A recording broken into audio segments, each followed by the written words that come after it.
Maundy Thursday is typically when the church commemorates the meal Jesus shared with the disciples when he served them by washing their feet. And Peter was aghast. Jesus, you will never wash my feet. For him, I think it was an issue of pride and maybe a little bit of misplaced humility. But some people just have a problem with feet. I've known tons of people over the years who absolutely would not go to Maundy Thursday service because of the foot washing. It was too much. The idea of showing their feet to people, or the idea of someone else touching their feet, or having to touch someone else's feet. Now, admittedly, it's unusual. It's intimate, but it's also something that is immediately recognizable as an act of service. To wash someone's feet, you have to take a place beneath them, if only to get to their feet. You most often have to kneel before them. In the first century, roads that were anything other than dirt and dust were very rare. Most people walked wherever they went, and the majority of people either wore sandals or walked in bare feet. So you can imagine, after a long, hot Mediterranean day, feet could get dirty. Washing feet was what servants did, because it was a nasty job that nobody wanted to do. So Peter is honestly just kind of protecting Jesus' reputation again, for Jesus, and probably for himself too. Washing feet is just beneath you, Jesus. This is a job for the servants. No rabbi of mine is going to wash my feet. That tendency to take sacred things or holy things or even just churchy things and put them up here out of reach and keep them from getting dirty and being involved with the grit of life seems to be in us all to some degree. We all do it. It's part of the way we've been programmed for our lives. And our parents were programmed the same way, and their parents before them, and so on. And just like Peter, we become custodians of religious appropriateness. We have this mostly unspoken code of what is okay and what is not okay in the church, and for ourselves too. When I was growing up in the 80s in the Baptist church, everyone was making a huge deal about contemporary music. My father spent most of my growing up years as a music minister in the Baptist church, and I was right there with the whole controversial issue. I was all for it. Bring on the drums and the electric guitars and the new songs.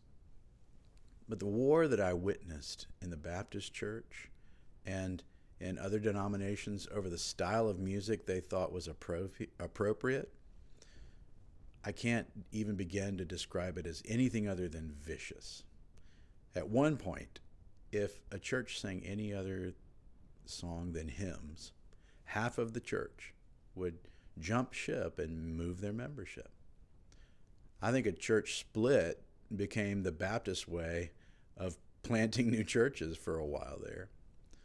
Some saw it as just beneath them and disrespectful to God and nowhere near worshipful. And for others, ironically, it was the very thing that really connected them to God for the first time. It's been a number of years since those worship wars took place right in front of me. I saw a lot of people give a lot of grief to my dad over things that would seem quaint at best nowadays. Feelings were hurt and relationships were ended, and I got to see my father be treated really poorly by people in a system that was supposed to be characterized by love. I often think that that's why a simple spoken Eucharist service speaks to me the most profoundly in a personal way, because there's no music in it. for people to argue about. Once you put your preference and style into something, then you have opinions. And as far as I understand it, when it comes to worship, the only opinion that matters is God's. So Jesus comes to Peter with a water basin and a towel, and he just levels with him. Unless I wash you, I am not a part of you.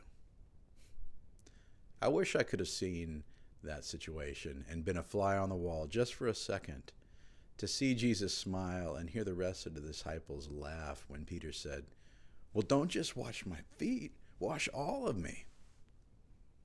One by one, they lined up, and Jesus cares for them by doing the work of a servant, washing each one's feet and looking up at them as they look back with this surprised and uncomfortable look. And then something unusual happens. Jesus takes the time to clearly explain what just happened and what his disciples should do about it. Normally, you know this to be true if you read any of Jesus' teachings. He doesn't take the time to explain very often, very simply, what something means. But this time, in this intimate moment, he does. I am your rabbi, your teacher. If I have washed your feet, you should wash each other's feet. I've given you an example, and you should do as I have done to you. I mean, it doesn't get much clearer than that. But in this passage, Jesus lays his message out plainly and says, now I'm going to give you a new commandment. You are to love one another just as I have loved you. This is how people will know that you follow me. Now, how simple is that? Jesus himself being as plain as day. It wouldn't be long after that things would get pretty intense for Jesus and the disciples. You know the story. Ultimately, Jesus was arrested and brought before the chief priests, then before Pilate. The crowd and the powers that be knew what they wanted to see happen. And it was decided that Jesus would face capital punishment, execution. This man who had just given the clearest, most nonviolent, inclusive, unconditional command to his followers would now be put to death. And why? Because he posed an actual political or military threat to Rome? Not really. Rome had seen and would see uprisings more coordinated and more dangerous than this new movement of Christians. Maybe it was because he didn't deny being God in the flesh. The Jewish religious system pushed for his death because of his blasphemy. But I really think that may have just been an excuse for them. I think the real reason why Jesus ended up being executed was because he taught against the status quo of the way things had been for many hundreds of years. He tried to liberate humanity from the ideas that would keep us believing that God was some kind of vindictive grandpa in the sky, just waiting to strike us down if we did something wrong or if we made a mistake.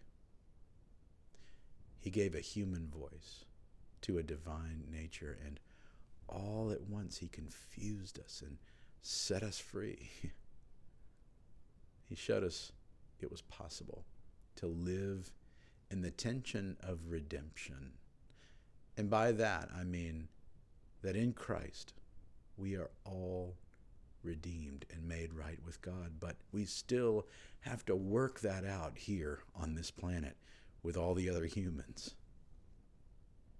And that means how we treat each other and how we love and care for each other is of absolute importance. Not because it gets you to heaven, but because it shows that heaven has already begun in you and in me. As Christians, we need to stop waiting on heaven and start acting like heaven is already here. That's what Jesus taught. And tonight, we are going to leave this idea out on the table because we're not to Easter yet. And we're going to take a good look at it and take it in and recognize that we've got a long way to go. Our hearts, like the hearts of the disciples after Jesus was crucified, are more often scattered and fearful than they are united and confident in the love of Christ. The words of Jesus leave absolutely no confusion. Love others. Serve others. Live out the reality that the kingdom of heaven is here. So now we wait to join Jesus in resurrection.